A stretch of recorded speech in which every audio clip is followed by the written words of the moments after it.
Good evening. ये unit को तुरंत पढ़ के तुरंत लिखने का है, तुरंत। ये जितने भी यूनिट में पढ़ा रहा हूँ ना आप लोगों को, ये सब के मैं अपने नोट्स दूंगा आपको, क्योंकि एक बार मॉड्यूल से पढ़ना ज़रूरी है कि कुछ रह ना जाए। ठीक है, रिवीजन के लिए मैं अपने नोट्स आप लोगों को देने वाला हूँ। चलिए, नेक्स्ट टॉपिक हम लोग का है इनकॉर्पोरेशन, मतलब रजिस्ट्रेशन ऑफ एलएलपी। अब मैंने आपको बताया था इसका जो रजिस्ट्रेशन है वो आरओसी के पास ही होता है। जैसे पार्टनरशिप फर्म का होता था आरओएफ, रजिस्टर ऑफ फर्म्स, मगर it is more body of company form of business, है ना। It is like a body of company form of business. Compulsory registration है ना, सेपरेट लीगल एंटिटी है, सेपरेट प्रॉपर्टी है, आर्टिफिशियल पर्सन है, limited liability है। तो इसको एक कंपनी फॉर्म में लिया जाता है, कॉर्पोरेट बॉडी बोला जाएगा इसको। कंपनी की डेफिनेशन में तो नहीं आएगी, बट कॉर्पोरेट बॉडी की डेफिनेशन में आएगी। अब आपको इसको अगर इनकॉर्पोरेट करना है, अब आपको अगर इसको इनकॉर्पोरेटेड करना है तो डेफिनेटली यार कुछ डॉक्यूमेंटेशन तो जमा करने पड़ेंगे कि नहीं करने पड़ेंगे, जल्दी बताओ। तो व्हाट आर द डॉक्यूमेंट्स जो इन लोगों को जमा करना पड़ेंगे। तो सबसे पहले देखते हैं इनकॉर्पोरेट करने के लिए क्या करना पड़ता है। पहले तो 2 और 2 से ज़्यादा एडल्ट लोग होना, है ना, एडल्ट लोग। फिर दो lawful business must be lawful as per the Indian contract act और एज पर दी लॉ। ऐसा कोई काम नहीं करना जो अनलॉफुल हो। आपका मेन मोटिव होना टू अर्न प्रॉफिट। तो जो 2 और 2 से ज़्यादा लोग हैं उनको अपने नाम देने पड़ेंगे with details to the incorporated document. जैसे कंपनी में क्या होता था एमओए, वैसे इनका जो इनकॉर्पोरेट डॉक्यूमेंट है डेफिनेटली वो एग्रीमेंट है इनका, है ना। Incorporation document shall be filed. और अपन किसको फाइल करेंगे, डेफिनेटली आरओसी के पास में, प्रॉपर फ़ी के साथ, है ना। और कौन से आरओसी के पास अपन फाइल करेंगे, जहाँ कंपनी का रजिस्टर्ड ऑफिस होने वाला है ना, फॉर्म का एलएलपी का रजिस्टर्ड ऑफिस होने वाला है। जैसे फॉर एग्जांपल मान लो मैं मुंबई में अगर एलएलपी इस्टेब्लिश कर रहा हूँ तो डेफिनेटली मुंबई की आरओसी को फाइल करूँगा मैं, है ना। ठीक है, क्लियर है, विद फ़ी। ये हुआ आपका डॉक्यूमेंटेशन से रिलेटेड। अब कौन से स्टेटमेंट आपको देने पड़ेंगे, ध्यान देना। अपन क्या पढ़ रहे हैं, सेक्शन 11 का सबसेक्शन 1 उसके क्लॉज A, B, C, भूलना मत, हाँ, क्योंकि ये सब बाद में अपने को रिक्वायर्ड लगेगा, अपने को अपन पढ़ेंगे तो ये अच्छा क्या होता है, ये जो सब क्लॉजेज होते हैं ना स्पेशली, इनको बहुत ज़्यादा ना रेफरेंस दिया जाता है, रेफरल में लिया जाता है, तो भूलना नहीं है। बच्चे कंफ्यूज होते फिर, अरे ये कहाँ पढ़े थे हम लोगों ने। ठीक है, क्लियर है, समझ में आ रहा क्या बोल रहा हूँ बच्चों। तो कुछ स्टेटमेंट है जो हम लोग फाइल करेंगे आरओसी के पास में। There shall be filed along with, पहला क्या होगा, incorporation document, very good, statement in the prescribe form. अब कौन करेगा, देखो एक सिंपल थॉट है, किसी भी प्रकार का आप ऑर्गेनाइजेशन या एसोसिएशन ऑफ पर्सन या कॉर्पोरेट बॉडी को रजिस्टर्ड करो, यू नीड एक्सपर्ट्स। आपको ऐसे लोग लगते हैं जो आपकी हेल्प करेंगे, आपको डॉक्यूमेंटेशन में, रजिस्ट्रेशन में करेंगे कि नहीं करेंगे, हाँ या ना में जवाब दो पहले। कंपनी फॉर्म ऑफ बिजनेस में एस्टेब्लिशमेंट में आपको CS लगता है, CA लगता है, लॉयर लगता है, तो यह लिखा हुआ उसमें स्टेटमेंट रहेगा, declaration, advocate, company secretary, chartered accountant, cost accountant, जो लोग लीगल फॉर्मेशन में इन्वॉल्व रहेंगे। तो डेफिनेटली एलएलपी फिर जो भी लीगल फॉर्म में जो भी काम कर रही है उनकी रिस्पॉन्सिबिलिटी इन्हीं की होगी, क्योंकि कानून तो इन्हीं से पूछेगा। तुमको नहीं पता था क्या अगर कुछ गलत लिखा जा रहा था तो, क्योंकि ये रेक्टिफाई करके दे रहे हैं ना उसको, है ना। उनका भी नाम उस डॉक्यूमेंट में सब्सक्राइब रहेगा, इनमें से किसी एक का, एक डिक्लेरेशन के तौर पे कि जो भी चीज़ें एलएलपी कर रहा है वो सब बराबर लॉफुल है ना, कहीं भी गड़बड़ नहीं है। देखो यहाँ लिखा भी है उसने, ये लिखित में देंगे कि all the requirements of the act and the rules thereunder have been followed with, complied with, पूरी मानी जा रही है, बराबर फॉलो की जा रही है। ठीक है, क्लियर है, समझ में आ रहा क्या बोल रहा बेटा। In respect of incorporation and matters president, in incorporation से रिलेटेड जितनी चीज़ें थी और जो भी मैटर्स प्रेसिडेंट थे, इनकॉर्पोरेशन के पहले जितने भी चीज़ें करनी थी उससे रिलेटेड सब बराबर एलएलपी के मेंबर्स ने फॉलो किया है। इंसिडेंटल मतलब रिलेटेड टू, समझ में आया क्या बोला मैंने आपको, पक्का। अब इनकॉर्पोरेशन डॉक्यूमेंट शैल इन्वॉल्व, क्या क्या रहेगा देखते हैं। पहला क्या है, the incorporation document shall be as in form, जो प्रेस्क्राइब करेगा एलएलपी एक्ट उसके हिसाब से आपका डॉक्यूमेंट रहेगा। फॉर्मेट रहता है ना यार, उसमें आपका नाम, आप क्या बिज़नेस करने वाले हैं। जैसे चार्टर्ड अकाउंटेंट मिलकर एलएलपी बना रहे हैं तो मेन बिज़नेस क्या होगा, उनको सर्विस देना, auditing services, state the address of the registered office, कहाँ आप रजिस्टर्ड है, जितने लोग सब्सक्राइब किए as a partner, minimum partners, उनका नेम और एड्रेस, और वो partner minimum 2 partner as to be appointed as designated partner, कल ही पढ़ा था उसमें से एक बंदा इंडिया का रेजिडेंट होना, उनकी भी डिटेल्स आपको देनी पड़ेगी। ठीक, और अदर इन्फॉर्मेशन अगर कोई मांगेगा आरओसी तो आपको देना पड़ेगा, और कुछ अदर इन्फॉर्मेशन। इससे पहले आपने एलएलपी बनाए थे क्या एलएलपी क्या है, इसके पहले पार्टनरशिप फर्म थी, फिर वो कन्वर्जन हो रहा है एलएलपी पे, कुछ रिक्वायर्ड इन्फॉर्मेशन आप उनसे पूछ सकते हैं। If a person makes a statement, देखो बोला ना मैंने, अब एक बंदे ने स्टेटमेंट दिया, वो फॉल्स निकली, ट्रू नहीं निकली, वो पर्सन कौन हो सकता है मिनिमम रिक्वायरमेंट में, पार्टनर हो सकता है, कोई एक्सपर्ट हो सकता है ना। तो अगर फॉल्स निकलती है, ट्रू नहीं है, तो गलत है ना, क्योंकि उसके कहने पर हम लोग रजिस्ट्रेशन कर रहे हैं। 2 साल तक की सज़ा और फाइन 10,000 कम से कम, मैक्सिमम 5 लाख। ये पर्सन में सब आ गए हैं, मिनिमम मेंबर्स भी आ गए है ना, एक्सपर्ट्स भी आ गए, ठीक है, ओके, डेजिग्नेटेड पार्टनर्स भी आ गए। ओके, क्लियर हुआ क्या बोला मैंने? इनकॉर्पोरेशन बाय रजिस्ट्रेशन, डेफिनेटली यार अपन इनकॉर्पोरेशन तो रजिस्ट्रेशन के थ्रू ही करेंगे। सेक्शन 12 सब सेक्शन 1, 2, 3 इस तरीके से पढ़ेंगे। देखो अब ये कंपैरिजन क्या कर रहा है, देखो वो ये बोलता है जितनी रिक्वायरमेंट आप पे थोपी गई थी या बोली गई थी, क्लॉज बी 11 सेक्शन का जो पीछे पढ़े, सी ऑफ सब सेक्शन 1 ऑफ 11, जब भी मैंने पढ़ाया आपको, ये जो है ना, ये क्लॉज बी एंड सी दिख रहा है ना, जो भी आपको रिक्वायरमेंट बोली गई थी, अगर वो आपने फुलफ़िल कर ली हैं, देखो लिखा है हैव बीन कंप्लाइड विथ, तो रजिस्ट्रार आपके नाम पर इनकॉर्पोरेशन रिटेन करके रख देगा कि भैया इनके नाम पर एक रजिस्ट्रेशन का डॉक्यूमेंट रख दो, ये लोग बराबर रिक्वायरमेंट को फुलफ़िल कर रहे हैं। कब तक मगर, कब तक? जब तक कि आप क्लॉज ए की रिक्वायरमेंट फुलफ़िल ना कर दो with in a period of 14 days. What is the requirement of clause A? Register incorporation document, ठीक है, and give a certificate that LLP is incorporated by the name specified in. आपको एक certificate देना पड़ेगा कि जो लोग एलएलपी को स्टैब्लिश कर रहे हैं उनकी पूरी डिटेलिंग। देखो मैं आपको सब सेक्शन ये दिखाता हूँ, क्या लिखा है, देखा, ये क्लॉज है, ये पूरी डिटेल, कौन लोग हैं, क्या बिजनेस है, क्या मोटिव है, डॉक्यूमेंट के साथ, ठीक है, क्लियर है। 14 दिन के अंदर, है ना, मतलब ये दोनों डॉक्यूमेंट, ये पूरी रिक्वायरमेंट पूरे करने के 14 दिन के अंदर क्लॉज ए वाली रिक्वायरमेंट पूरी करनी है।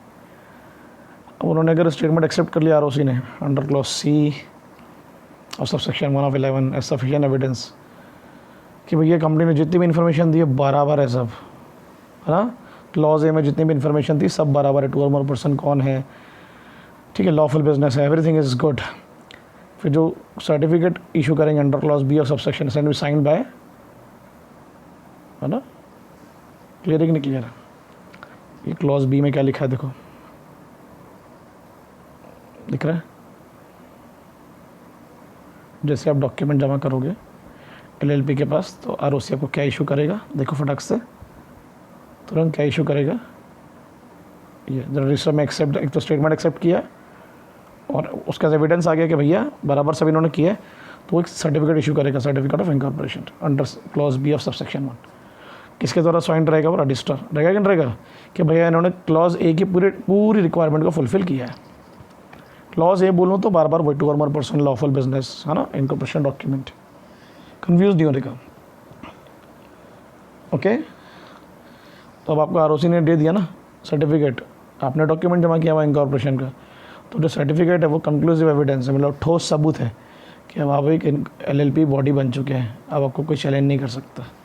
इसका मतलब आप लोगों ने क्लॉज ए बी सी की पूरी रिक्वायरमेंट को फुलफिल कर लिया, specially clause A of subsection 1 of 11।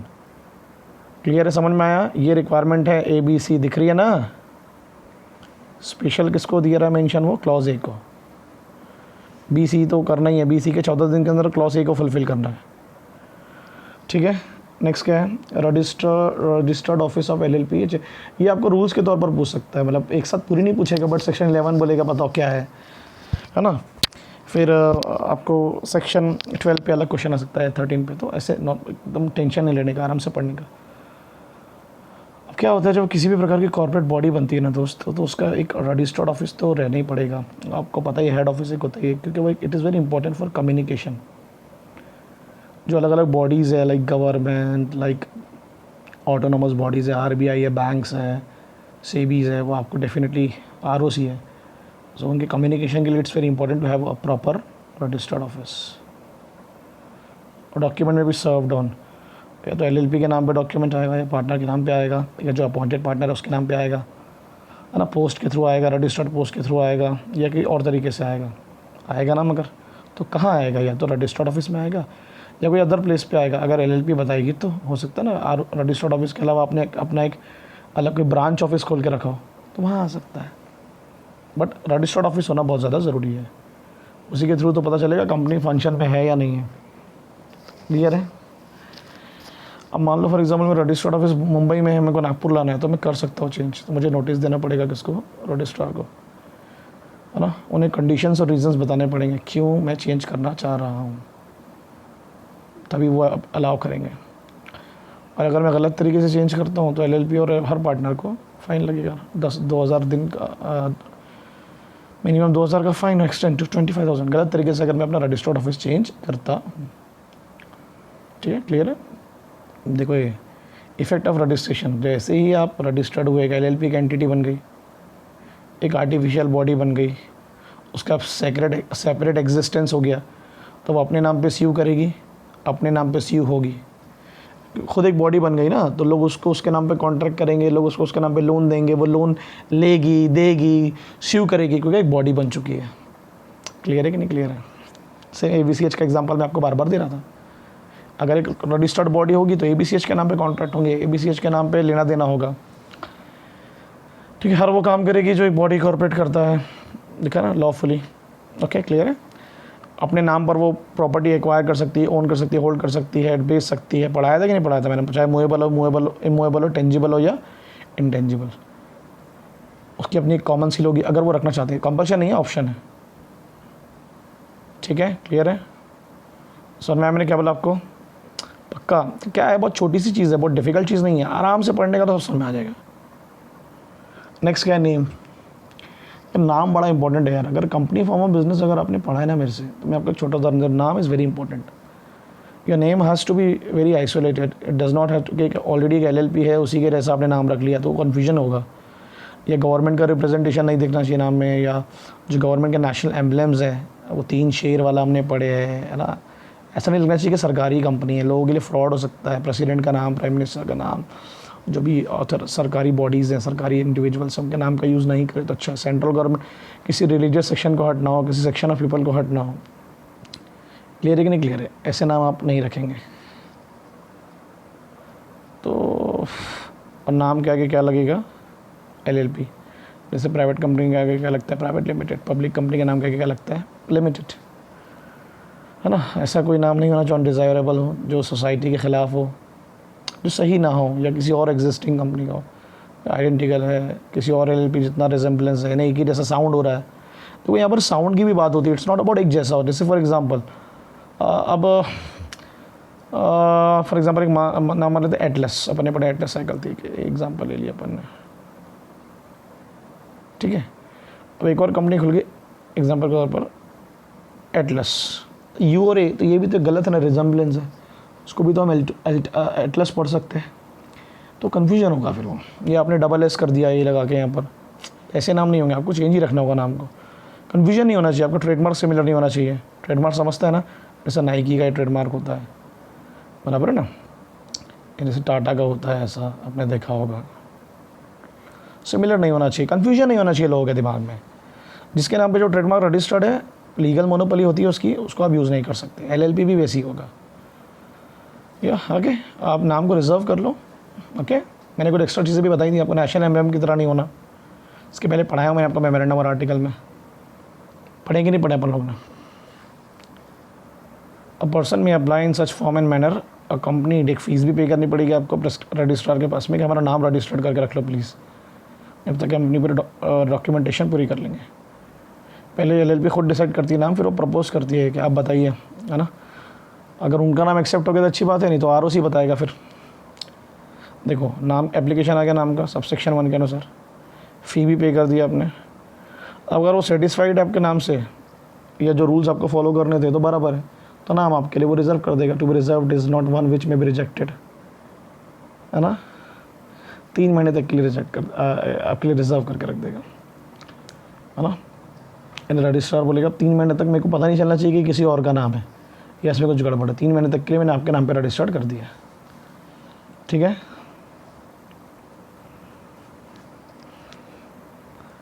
Okay, मगर कब? जब वो सेटिस्फाइड रहेगा कि ये कोई रिजेक्टेड नाम नहीं है, मतलब सेंट्रल गवर्नमेंट की नज़र में सबसेक्शन 2 पीछे पड़े ना हमने भी, ये है ना यार, ये है ना, ये सबसेक्शन 2 है ना।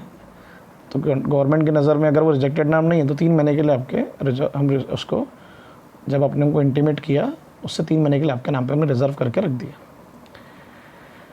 उसका रीज़न है 3 महीने तक हम लोग एनालाइज करते हैं कि कुछ है तो नहीं गड़बड़, फिर वो चेंज कर सकते हैं ना नाम को, फिर वो आप ही के नाम पे आ जाएगा। Change of name of LLP section 17। Central government is satisfied that LLP has been registered, और उसका उनके पास में प्रॉपर प्रूफ भी होता है। क्या होता है? इनकॉर्पोरेशन सर्टिफिकेट, जो उसको रजिस्ट्रार ने दिया कि नहीं दिया। और अपने को ये भी वो हो चुका है कि जो सबसेक्शन 215 में जो नाम था वो रेफ़र किया गया है ना। यानी सबसेक्शन 2 के हिसाब से कुछ गड़बड़ है, अगर मतलब नाम अनडिज़ायरेबल है सेक्शन ऑफ सोसाइटी के हिसाब से, सबसेक्शन 215 आया मतलब अनडिज़ायरेबल, या किसी कंपनी LLP से रिलेटेड या बॉडी कॉर्पोरेट से आइडेंटिकल नाम है। अभी मैंने आपको एग्जांपल दिया ना, जैसे सुपर 30 का नाम सुना होगा ना आप लोगों ने। अब मेरे को बताओ, सुपर 30 ऑलरेडी एक रजिस्टर्ड नेम और ट्रेडमार्क है, ऐसा अगर वो होगा। अब कल कोई दूसरा खोलेगा, बोलेगा मैं सुपर 30 करूँगा उसको, ऐसा नहीं हो सकता ना भाई। वो तो रिजेंबलेंस तो है ना, लोगों के लिए तो कन्फ्यूजन होगा। ऐसा बिहार में बहुत है जो अनरजिस्टर्ड है। तो अगर सबसेक्शन 2 के हिसाब से कुछ रहा गड़बड़ और उसकी क्लॉज एयर भी, तो फिर तुम साले नाम चेंज करो अपना। 3 महीने तक तो तुम्हारे नाम पे हमने रजिस्टर्ड करके रखे थे उस नाम को, 3 महीने के अंदर वो डायरेक्शन दे देंगे सेंट्रल गवर्नमेंट, चलो नाम चेंज करो। तो लिखा, अगर वो सेटिस्फाइड रहे कि नहीं रिजेंबलेंस नहीं है, आइडेंटिकल नहीं, अनडिज़ायरेबल नहीं है, तो फिर कोई गड़बड़ नहीं है। और अगर LLP नाम चेंज नहीं करती है, किसके बोलने के बाद भी सेंट्रल गवर्नमेंट के भी, सबसेक्शन 1 के अनुसार, तो पनिशेबल 10,000 से लेके 5 लाख। और डेजिग्नेटेड पार्टनर जिसको ये काम दिया गया था वही तो है अपॉइंटेड, 2 पार्टनर जो हैं, एक रेजिडेंट ऑफ इंडिया, 10,000 से 1 लाख रुपये तक है फाइन। क्लियर है कि नहीं क्लियर है? कितना ईजी है, ठीक है। मतलब आपके नाम पे ऑलरेडी 3 महीने तक नाम रजिस्टर्ड है ना, इनिशियल लेवल पे आपके एप्लीकेशन पे। और जब हमको ऐसा लगा कि वो सबसेक्शन 1 और 15 के हिसाब से यानी अनडिज़ायरेबल है या रिजेंबलेंस है, तो आपको जिस दिन सेंट्रल गवर्नमेंट बोलेगी उसके और 3 महीने मिलेंगे अब नया नाम चेंज करने के लिए, नया नाम लाने के लिए। टोटल 6 महीने हो गए ना। शुरू के 3 महीने में जो रजिस्टर्ड था जिसमें पता लगाया गया, और 3 महीने आपको मिलेंगे जो यहाँ पर लिखा हुआ, ठीक है। क्लियर? चलो ये हो गया, फिनिश, ख़त्म कर दिया अपन लोग ने। ये आपके स्टेप्स हैं जो अपन ने भी पढ़े। छोटी सी स्टेप्स से कभी कभी एग्ज़ाम में पूछती है कि चलो बताओ भाई, पहला नेम रिजर्वेशन है ना, तो आपको इलेक्ट्रॉनिक फॉर्म 1 सबमिट करना पड़ेगा किसके पास में, ROC के पास में। अवेलेबिलिटी के लिए नाम अवेलेबल है या नहीं है, और रिज़र्व है तो 3 महीने के लिए रिज़र्व करके रख दो, पढ़े ना। फिर नाम उनके पास आया, उन्होंने आपको रिज़र्व कर दिया, देखो देखा नाम रिज़र्व हो गया 3 महीने के लिए। फिर आपको E-Form 2 में incorporation clean liability partnership form के लिए E-Form 2 भरना पड़ेगा। E-Form 2 है क्या? Electronic form 2। उसमें पार्टनर्स की डिटेल, उसमें डेजिग्नेटेड पार्टनर्स की डिटेल, उसमें जो लोग और दूसरे पार्टनर्स बने उनकी डिटेल, हर एक चीज़, चाहे वो इंडिया का हो या इंडिया के बाहर का हो, पूरी डिटेल E-Form 2 में रहेगी। अब नाम तो हो गया, तो अब डिटेल सब उन लोगों की जो लोग चला रहे हैं उसको, बराबर है कि नहीं बराबर है, ये चलाने वाले हैं। और लास्ट में क्या है? आपके बीच का एग्रीमेंट जो आपको सबमिट करना ही पड़ेगा as per section 23 of the act. LLP agreement के बिना तो काम ही नहीं चलेगा। राइट्स एंड ड्यूटीज़ है ना, इसमें कंपलसरी रिटर्न होता है। पहले पार्टनरशिप फॉर्म में ओरल भी होता था, और आपको E-Form 3 में वो सबमिट करना है इनकॉर्पोरेशन के 30 दिन के अंदर। यानी E-Form 1 में नाम, 2 में details of partners and designated partner details, and E-Form 3 में आपका agreement, 30 days of incorporation, registered होने के 30 दिन के अंदर। कितना ईजी है। एग्ज़ाम में ऐसा आप भी बना सकते हैं, LLB मैं भी बना सकता हूँ, ठीक है, क्लियर है, ओके, चलो फिनिश।